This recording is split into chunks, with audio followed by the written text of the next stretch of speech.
Buckle up your seatbelts, everybody, and get ready for a fantastic episode. Today, I'm joined by outspoken futurist Theo Priestley, and we talk a lot about the implications of the new Apple Vision Pro headset being announced. We have a great discussion about the morality of artificial intelligence, and we talk about how Web3 and digital currencies are really going to transform the way we live our lives going forward from day to day. You seriously aren't going to want to miss out on this episode, and I hope that you enjoyed it as much as I did. Enjoy, everybody. Hello, tech friends, and thank you for tuning into Emerging Technologies in Business, where we take a deep dive into different technologies that are impacting businesses today and in the very near future. I'm your host, Brock Riney, and this podcast is brought to you by Kincannon XR. Let's talk tech. Theo, thank you again for being on the show. Seriously, I'm such a big fan of your work. I think the first question that I have for you is, I thoroughly enjoyed your TEDx talk in Glasgow, and if anybody at home hasn't had a chance to go watch it, it's from 5 years ago, but it's so amazing how important it is and how relevant it is to today. My question for you is, from what you said, the ultimate AI won't come from us, from ourselves. It'll actually come from AI itself. Can you give our audience a little bit of an idea what you meant when you were saying that? Sure. So where we are today, let's do a bit of a background check. Where we are today, we have just artificial intelligence. It's bog standard. It can do a couple of things well. It's not great. Tomorrow, for example, we have artificial general intelligence, which is where we have AI that is of human intellect level. And it can basically do the same kind of things that we do, same level of creativity, has that kind of agency as well, so it can do its own thing. The next step after tomorrow is artificial superintelligence, and that's when when we are no longer at the top of the tree and things are going to get really interesting from there.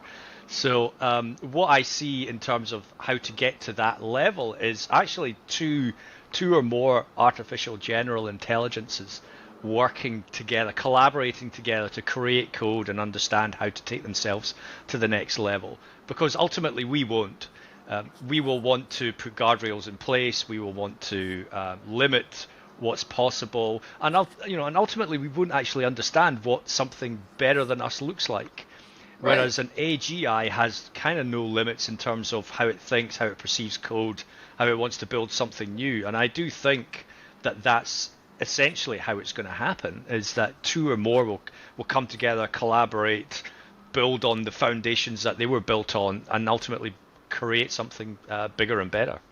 It's kind of funny when you think about it, because it's like a mother and father, right? You always want your kids to be better than what you were. So It's two AIs coming together and saying like, hey, I want to take away your deficiencies and my deficiencies, and let's breed this whole new thing that's going to be completely omnipotent or all controlling across the world. And it's kind of a scary world that we live in when we get to that point, honestly, my friend. But I'm excited to take the trip along the way.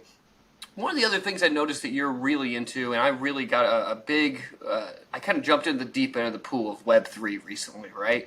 And I know with Web3, it's going to give us our control back as far as the internet is concerned. We're no longer being dependent on the big four who control literally all of our internet, like history, buying habits.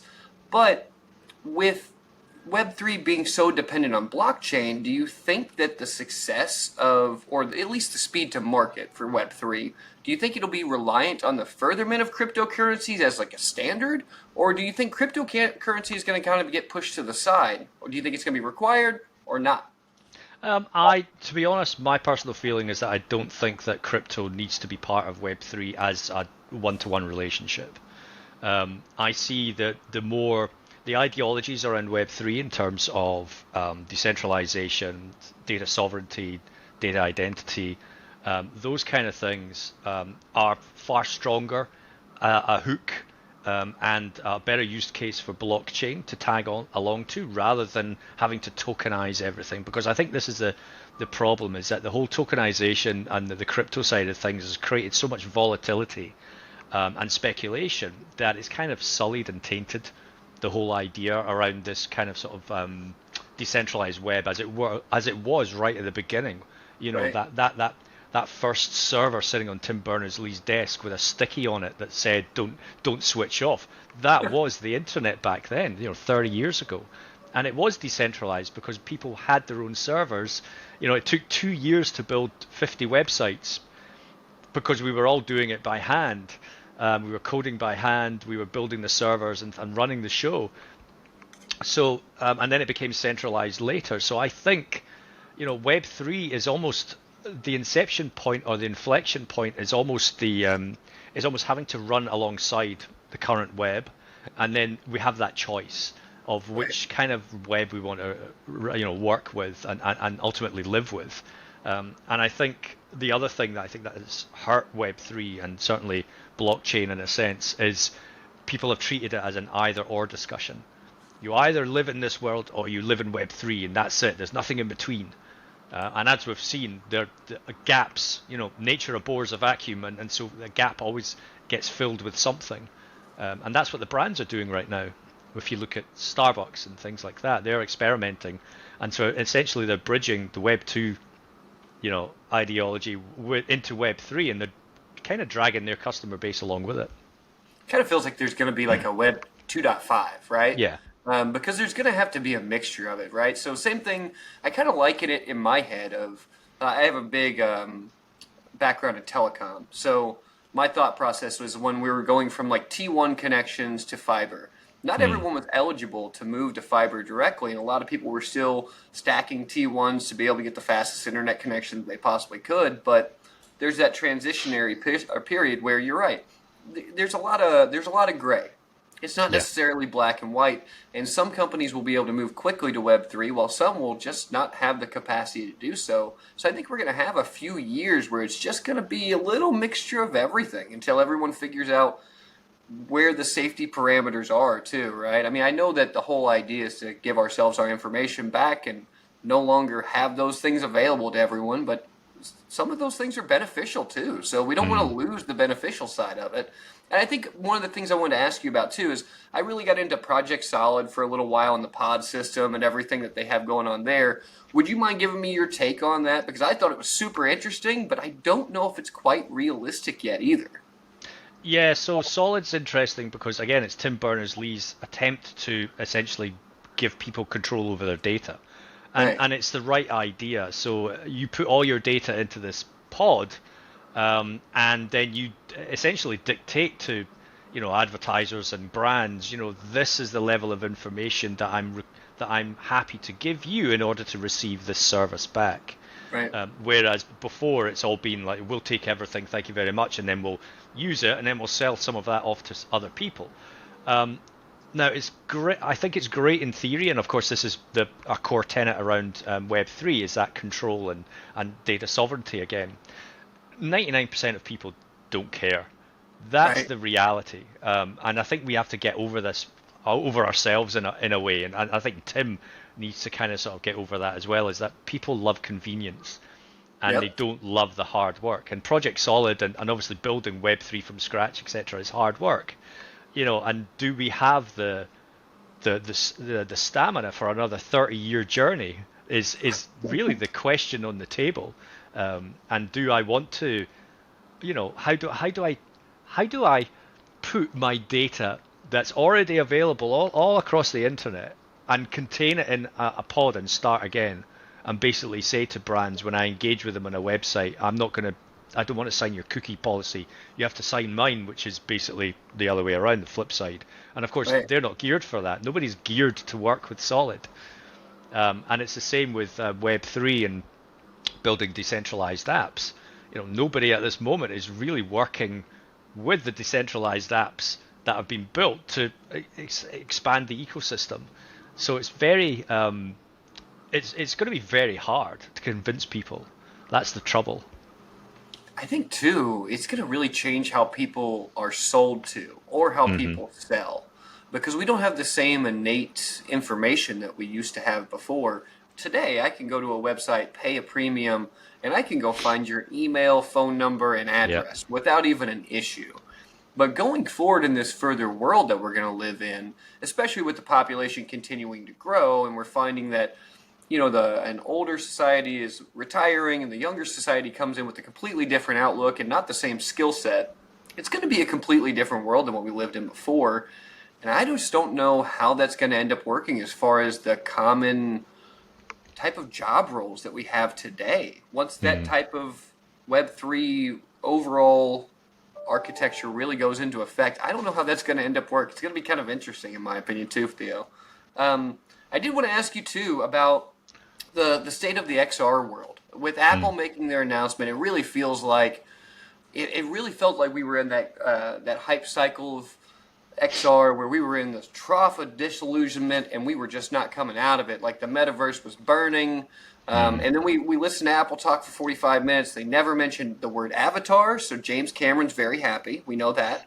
They never mentioned the metaverse whatsoever, and meanwhile Meta dropped their product 3 days beforehand. I'm sitting at AWE, and these poor Meta folks standing at their booth can't say a single thing about the Quest Pro 3. But they're standing there for 3 straight days, so I felt terrible for them. But I'd love to hear what your opinion is of the XR world, what you think is coming next, based especially now with Apple's announcement coming out.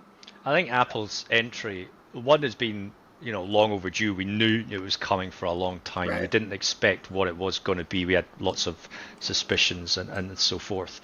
I think it's a great wake-up call for the rest of the industry, to be honest, to take a good hard look at how at their own approach. So, we've got X-Real, we've got Magic Leap, we've got Quest, you've got Apple, we've got HTC, and everyone else, who have had glasses of some description, but no one has really taken it to the point. And of course, you've got to love Apple. You hate Apple, but you've got to love them for the way that they spin the story, because Right. it is all about, that human element of it, and trying to attract the consumer and making it, why you should care about it. Whereas everybody else was like, oh, wear this and play some games.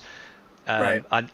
And that's how they were traditionally sold. If you look at Meta, it was all, even his Zuckerberg's statement following it. It was like, oh, my vision is different. I want people to get up and box and play games and stuff. And it's like, well, no, after a hard day's work, the last thing I want to do is jump about my living room. Maybe I just Right. want to chill out.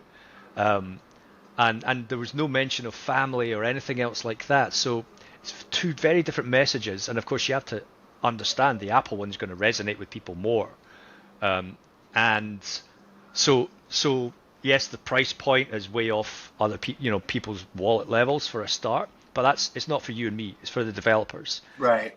They're pitching to the audience who are going to build the content in the meantime while they work on the cheaper version, which I think has already been rumored.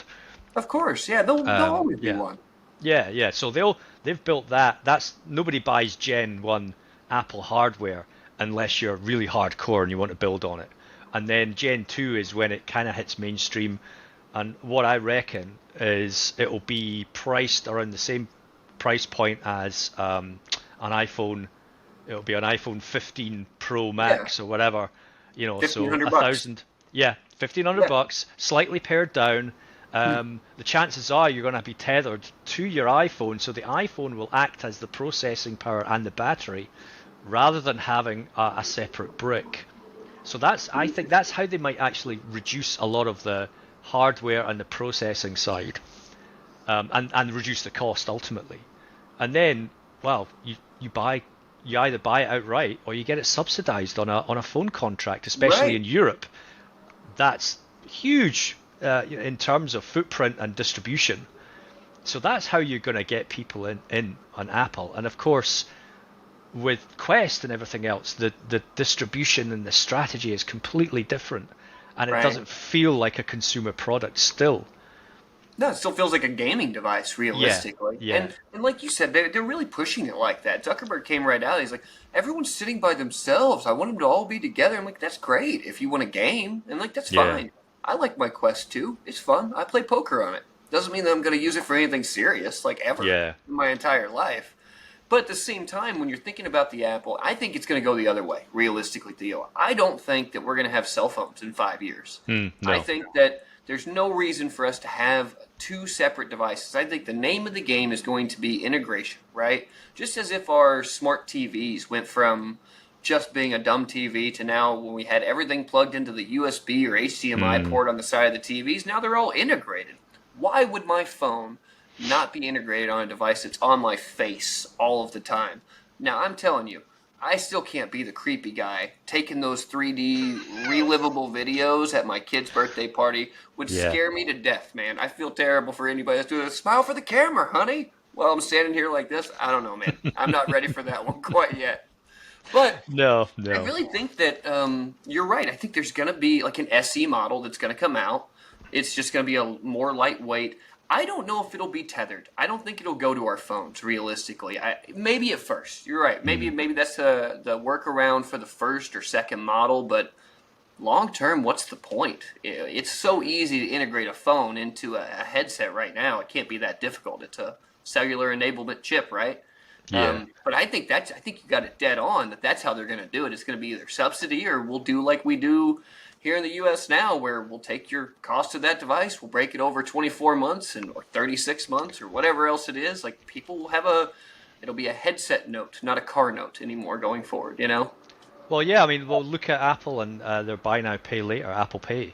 You know, you Yeah. can split the payment. I mean, that's perfect for a mid-sized entry level or mid-sized device, an SE kind of model that's stripped down, $1,500. You know, pay it over 3 installments. It's Right. far more, palatable. Yeah. For And the everyday user. yeah, Yeah. Now, I do want to go back a little bit to your Glasgow talk, right? So I absolutely love this, and forgive me if I am paraphrasing or butchering your words, but I loved this talk so much. And one of the things that you said that completely resonated with me was if a robot could take the mundanity out of the life as we know it today, is appointing a robot leader such a bad thing to create something brand new? And I know that was 5 years ago, and at the very end, you took a poll of the audience and yeah. asked, who was going to be Team Robot, who was going to be Team Human. I guess my question is, 5 years later, do you think the ratio would still be the same today, now that we have an initial impressive version of AI being here, or do you think it would be vastly different? I think the majority were, I can't remember actually, was it split 50-50 or? It was pretty close to 50-50, yeah. Yeah, I actually think because of the amount of kind of negative hype that we've seen around this, I think there's going to be a swing to Team Human because obviously people are wanting to protect what humanity means. And I think that's the important part is until we actually figure out who we are as a species, then we can't really throw everything at the robot side. And, so yes, it can take the real mundane stuff because we're not meant to be sitting in offices processing mortgage applications and credit card applications and Right. things like that. Let the robots take that. And let us consider who we are, look at the humanities side of things, the philosophy, sociology, psychology, and all these kind of sort of things that we are really good at. All the blue collar jobs that help us build things, fantastic things like spaceships, for example. I think we're really good at accelerating civilization in different ways, and we should look at why we're wasting so much time on busy work that adds no value to society. Give that to the robots, give that to the AI, and then move humanity and work towards the things that really add value to society and push us forward. That, I think, is where we should be heading. And That's so, brilliant. Team Human, Team Human for that side, and let the robots, Team Robot to let them take all the crap. You're right. We have to utilize or better harness our ability to have thought-provoking ideas, right? We should be spending more time thinking of what we should be working on next, not necessarily hammering nails into a board.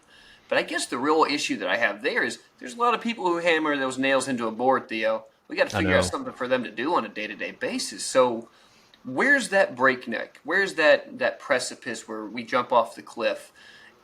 Where we lose so many jobs to being able to have them replicated by either AI or robots, which we've already seen. Elon's already ready to bring the home one here that we can have one in our house anytime. I love that it's small enough, by the way, that you can just kind of kick it over too. I don't know if it's going to stay that way long term, but as soon as that robot has AI, same thing here. Once we have those two things integrated, there's going to be a lot of jobs that just truly are not going to be necessary anymore.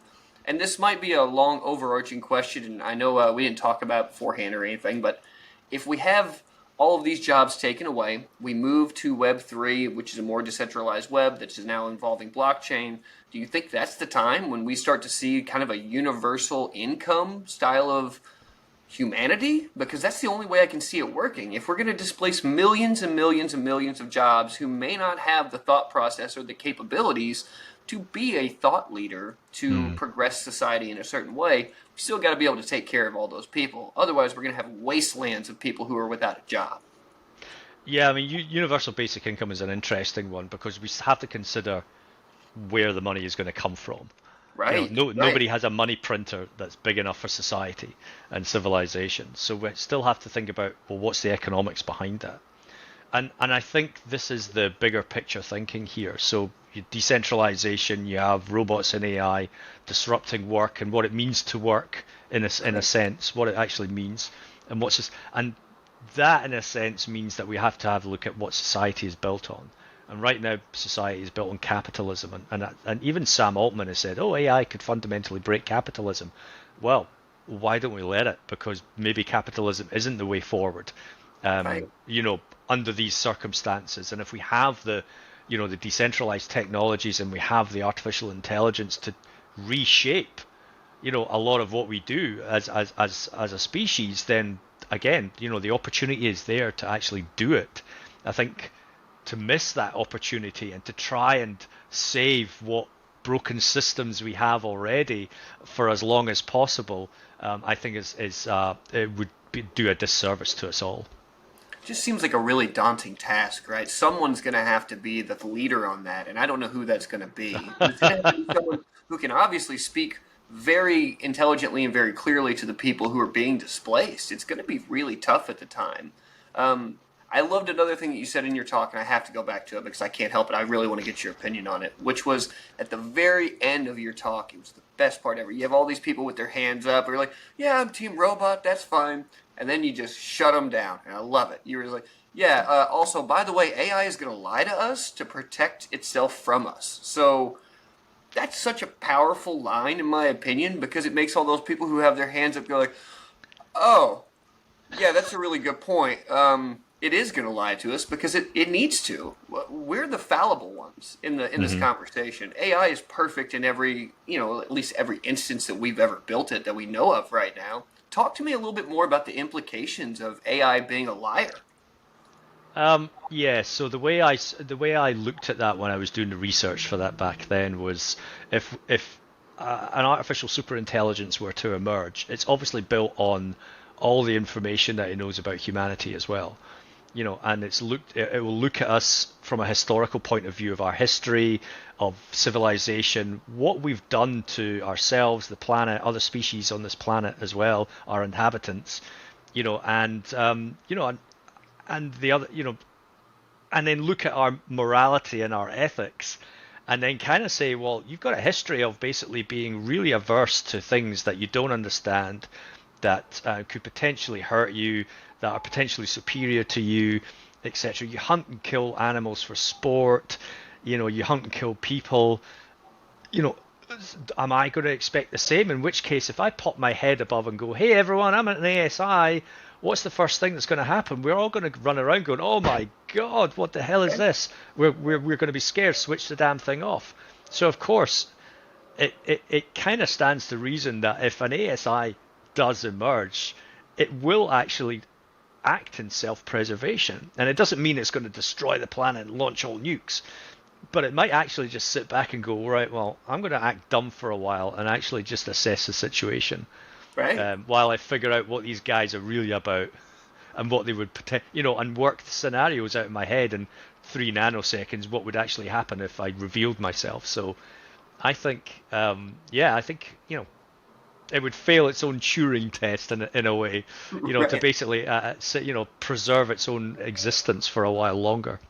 There's no doubt that AI would be like the best con man of all time if it ever decided that it wanted to be, right? Yeah. There's no way that it's going to just smooth wear you out because it's just going to manipulate you. Yeah. It's playing chess while you're playing checkers, realistically. Yep. It's the easiest way to say it. So a question I have for you too is let's talk about the singularity. I would love to get your opinion on this. So if Elon approached you today, Theo, wanted to put a chip in your brain, and make you one of the first ones to go, would you be the guy going through the wall getting bloody, or you gonna leave No, that for somebody else? What's your opinion there? no, I wouldn't. So I find, so invasive technology like that is so unproven. We don't actually understand how the brain works itself. We can control certain parts of it, but really the idea at this point in time of sticking a chip in my head to become super intelligent and, all knowing and better, etc., is actually really quite scary, especially in the hands of these people who consider it like a startup. It's a bit of an MVP. Stick a probe in your head, and if it doesn't work, well, we'll go into the next guy, and you're a gibbering wreck on the floor. Right. That kind of thing. So I don't see the singularity coming anytime soon. Like I said, we don't understand the brain, we don't understand what consciousness is, or and things like that. So it's quite hard to relinquish control like that.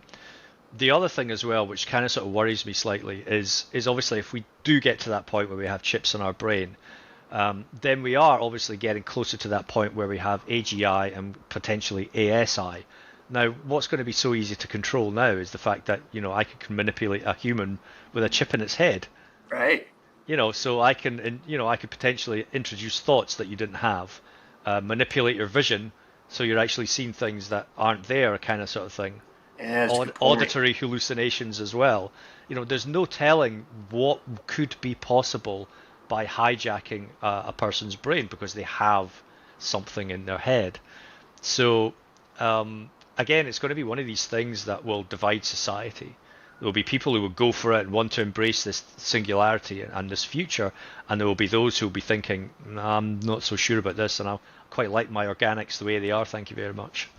And there's always going to be bad actors too, right? There's always going to be someone who wants to hack a brain, and then you have to worry about free will and things like that as well. Not just from the AI that's installed, but also anyone who's either trying to make a buck or let's be fair. There's a lot of kids who just want to see the world burn too. That's the reality of life. Yeah. I think it's really interesting. Initially I think I was saying to myself, like, absolutely, I would be one of the first people to jump on. But the longer I've gotten into tech, I'm like, no, this doesn't make a whole lot of sense to me. Yeah. I saw what we went to the moon with back in '69. I know what we could go there with now. I think I'll wait. It'll be fine. I'll give it another 10, 20 years. Why don't we shrink this and make it faster so I don't notice it quite as much? Yeah.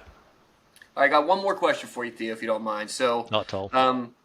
And we mentioned capitalism earlier, and I think this is kind of a great way to end our conversation. So it certainly feels to me that the rate of change that we're going through in technology has far outweighed the changes that we're seeing in the government, academia, and capitalism.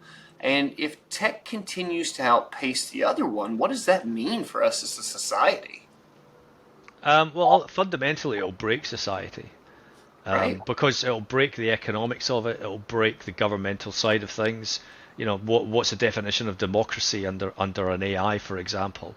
Especially if you're, if the idea is to democratize AI to everybody, if everybody has an artificial intelligence that is superior and to our own intellect in many respects and faster and things, and what does that mean for government who takes so long for decision making when I can get a decision from an AI really quickly, etc. And capitalism as well. If everybody has this, then everybody has infinite ideas, in which case the world is going to be flooded with generated content that becomes meaningless, generated startup ideas that become meaningless and incremental and nothing. There's finite amounts of money, so we can't all spend money on everybody else's work and things like that. I think it's fundamentally we just don't have the structures in place, and so I think it will break society in many ways. Academia and education, for example, a classic one there, where it's such an old institutionalized system, hasn't changed much since Hundreds of years. Yeah, for hundreds of years, and obviously it's very controlled by the the institutions themselves. But now we have AI that allows students to turn in work really quickly. We have AI that's helping lecturers build curriculum and things like that. But ultimately, if I have that power, to me, do I need any of this at all? Right. The other thing as well is why do I need to sit in a degree course for 4 years, knowing full well that in 4 years' time there could actually be an AI sitting at my desk doing my job? Why would I train as an accountant and then have all this knowledge, and by the time I qualify in 4 years' time, an AI will be doing 75% of it, and I'll just be babysitting the other 25? Is that job satisfaction for a pretty specialized career when you think about it? No. Would I feel happy spending 4 years and that money in a university to come out for that job? No. So lots of shattered glass. I agree with you. I think that's where there's going to be an edge point that we're going to run into, where there's going to be a brick wall where we're going to have to figure out what we're going to decide to do next. And we're not quite there yet, obviously, but I mean, how far away do you think we are? 5 to 10 years at the most with the level that technology is moving right now? I don't see it being much longer than that. Do you? Yeah, I would say 10 years is going to be an interesting point.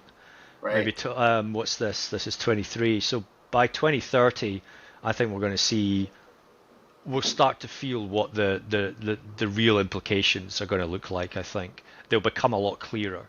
Right now, it's still kind of like hypey and a little bit.